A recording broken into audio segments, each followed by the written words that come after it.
अस्सलामुअलैकुम, welcome back to my YouTube channel. आज की रेसिपी वीडियो रिकॉर्ड हो रही है कोफ्ता करी। कोफ्ता करी की ये रेसिपी स्पेशली फॉर बिगनर्स है और उन लोगों के लिए है जो चॉपर का इस्तेमाल किए बगैर बहुत ही आसान तरीके से कोफ्ता करी बनाना चाहते हैं। कोफ्ता करी बनाने के लिए आधा किलो बारीक जाली से बना हुआ बीफ का कीमा लिया। कीमा आपने हाथ से बना हुआ शामिल नहीं करना, बारीक जाली से बना हुआ कीमा शामिल करना है। और अगर कीमा हाथ से बना हुआ है तो आप चॉपर में डाल के उसको चॉप कर लीजिए, और अगर बारीक जाली से है तो आपको चॉप करने की ज़रूरत नहीं है। स्पाइसेस शामिल कर रही हूँ। स्पाइसेस में शामिल है 1 चाय की चमची नमक, 1 चाय की चमची लाल मिर्च का पाउडर, 1 चाय की चमची ज़ीरा पाउडर, आधी चाय की चमची काली मिर्च पाउडर, 1 चाय की चमची सूखा धनिया पाउडर। ग्राइंडर में शामिल कर रही हूँ 2 खाने के चम्मच भुने हुए चने, 1 चाय की चमची खसखस। अच्छी तरह से ग्राइंड करके फाइन पाउडर बना लेना है। ये वाला इंग्रेडिएंट कुछ लोग स्किप कर देते हैं और कुछ लोग शामिल कर लेते हैं, लेकिन मैंने अपनी अम्मी से जब ये रेसिपी सीखी थी तो उन्होंने मुझे बताया था कि कोफ्तों की ओरिजिनल रेसिपी में ये दोनों इंग्रेडिएंट्स लाजमी शामिल करते हैं। सो मैं ये स्किप नहीं करूँगी। भुने हुए चने और खसखस का पाउडर शामिल करके हाथों की मदद से सारे स्पाइसेस को कीमे में अच्छी तरह से मिक्स कर लेना है। इस पॉइंट पर भी कुछ लोग चॉपर का यूज़ करते हैं, लेकिन ये टोटली ऑप्शनल है। 2 फाइन चॉप हरी मिर्चें और 1 अंडा शामिल कर देना है। अब इन दोनों इंग्रेडिएंट्स को भी हाथों की मदद से ही कीमे में अच्छी तरह से मिक्स करने के बाद 50 ग्राम कीमा लेके एक कोफ्ता बना लिया। ये देखें इस तरह से। बाकी के भी कोफ्ते इसी तरह से बनाने हैं। 30 मिनट के लिए कोफ्तों को रेफ्रिजरेटर में रेस्ट पर रख देना है। मैं अब यहाँ कर रही हूँ चॉपिंग बोर्ड वाला काम, जिसके लिए 2 बड़े साइज़ के प्याज लिए। प्याज को दोनों तरफ से काट के छील के इस तरह से हाफ मून स्लाइस कर लेना है। 2 बड़े साइज़ के प्याज अगर आप ग्राम्स में चेक करेंगे तो ये बनेंगे 250 ग्राम। 1 बड़े साइज़ का टमाटर को धो के इस तरह से स्लाइस काट लेना है। टमाटर अगर ग्राम्स में चेक करेंगे तो टमाटर बनेगा 140 ग्राम। टमाटर के छिलके उतारने नहीं हैं, छिलकों के साथ ही टमाटर शामिल करना है। साथ ही है 1 खाने का चम्मच अदरक पेस्ट और 1 खाने का चम्मच लहसुन का पेस्ट।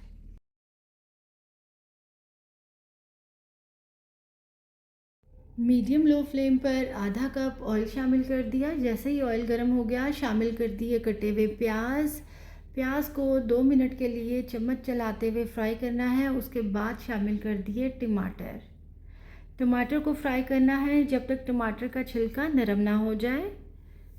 फ्लेम अभी भी मीडियम लो है। अदरक लहसुन का पेस्ट शामिल कर दिया। अब प्याज टमाटर अदरक लहसुन पेस्ट को मीडियम लो फ्लेम पर मज़ीद 3 मिनट के लिए फ्राई किया। ब्लेंडर का यूज़ कर रही हूँ। ब्लेंडर में शामिल करना है प्याज टमाटर अदरक लहसुन पेस्ट जो हमने ऑयल में हाफ टर्न किया था। मेक श्योर मज़ीद पानी या ऑयल शामिल ना करें। ब्लेंड होने के बाद मसाला कुछ इस तरह से हो जाएगा। मीडियम लो फ्लेम पर कढ़ाई में 1/4 कप ऑयल शामिल किया। जैसे ही ऑयल गर्म हो गया 1 बाय 1 कोफ्ते शामिल कर दिए। एट वंस मैं सारे कोफ्ते शामिल नहीं कर रही, पहले आधे कोफ्ते शामिल करूँगी, उसके बाद बाकी के। पहले 2 मिनट आपने कोफ्तों को बिल्कुल भी नहीं हिलाना। 2 मिनट के बाद साइड चेंज करनी है। मैं कोफ्ते शैलो फ्राई कर रही हूँ। अगर आप डीप फ्राई करना चाहें तो आप डीप फ्राई भी कर सकते हैं। कोफ्तों को 2 मिनट एक साइड और फिर 2 मिनट दूसरी साइड से शैलो फ्राई किया। बाकी के कोफ्तों को भी सेम इसी प्रोसेस से शैलो फ्राई कर लिया।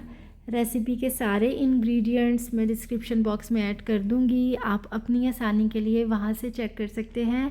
बिगनर्स को मेरी हमेशा ये सजेशन रहती है कि जब भी आप रेसिपी ट्राई करने लगें डिस्क्रिप्शन बॉक्स में से इंग्रेडिएंट्स नोट डाउन करके फिर रेसिपी स्टार्ट करें।